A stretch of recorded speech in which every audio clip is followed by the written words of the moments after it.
안녕하세요. 저는 은혜와 평강교회 송진명 목사입니다.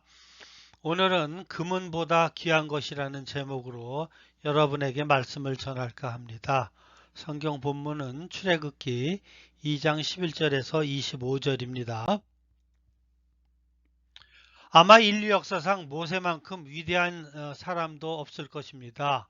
그는 하나님의 손에 사로잡혀서 너무나 놀라운 일들을 많이 해냈고 무려 200몇 명이나 되는 이스라엘 민족을 40년에 걸쳐서 가르치고 인도했던 지도자였습니다.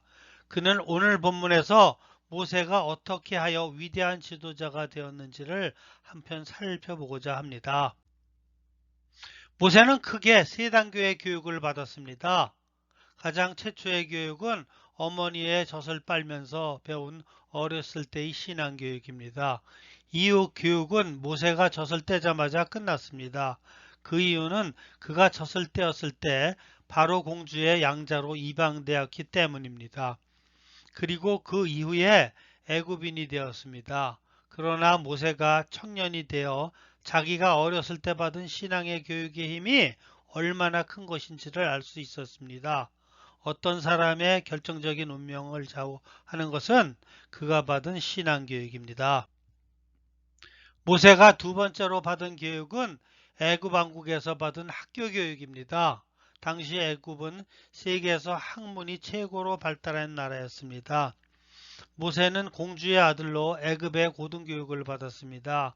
그러나 성경은 그가 받은 학교 교육에 대하여 별로 중요하게 다루지 않았습니다. 오늘 우리들은 학교 교육을 가장 중요하게 생각하고 있지 않습니까? 그러나 하나님 나라에서 중요하다고 생각되는 것은 그 사람이 최초로 받은 신앙교육입니다. 이것이 근본입니다. 만약 이 부분이 잘못되어 있다면 그 사람은 인생의 기본 자체가 잘못된 것입니다. 모세가 받은 세 번째 교육은 미디안 광야로 도망가서 받은 40년간의 하나님의 훈련입니다. 그것은 아무것도 없는 빈들에서 하나님을 기다리는 훈련이었습니다. 모세는 무려 40년간이나 이 광야에서 방황하며 기다렸습니다.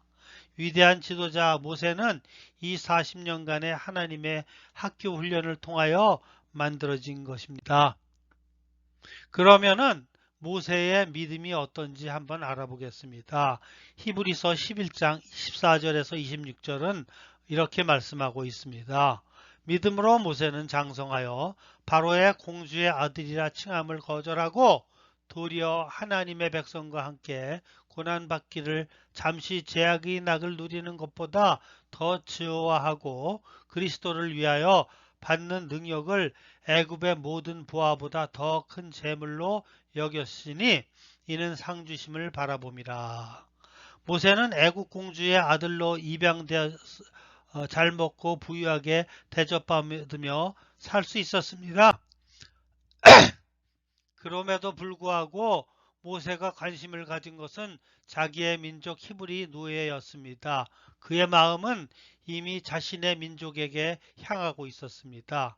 물론 사람이면 누구나 자신의 뿌리를 알고 싶어 합니다. 그러나 모세가 히브리 노예를 찾은 것은 단순한 자신의 뿌리를 찾겠다는 것이 아니라 거기에는 하나님의 약속이 있었기 때문입니다. 모세는 진정으로 자기가 어디에 속해야 하는가를 생각해 보았습니다.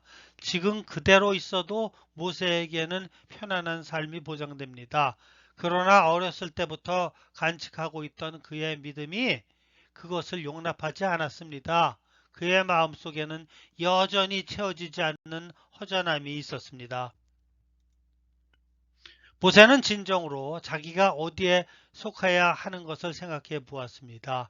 지금 그대로 있어도 세월이 흘러가면서 모세는 이 두 가지를 가질 수 없다는 것을 알게 되었습니다. 그것은 하나님의 말씀이요 하나님의 약속이었기 때문입니다. 그는 자기 스스로 소속을 결정해야 했습니다. 애굽의 공주 아들이냐 아니면 히브리 노예냐.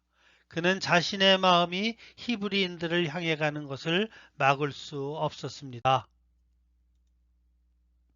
이것을 우리에게 적용한다면 내가 진정으로 하나님의 백성이라면 나의 관심은 하나님께서 우리 믿는 자들에게 주시는 모든 것과 하나님의 문제에 있어야 합니다.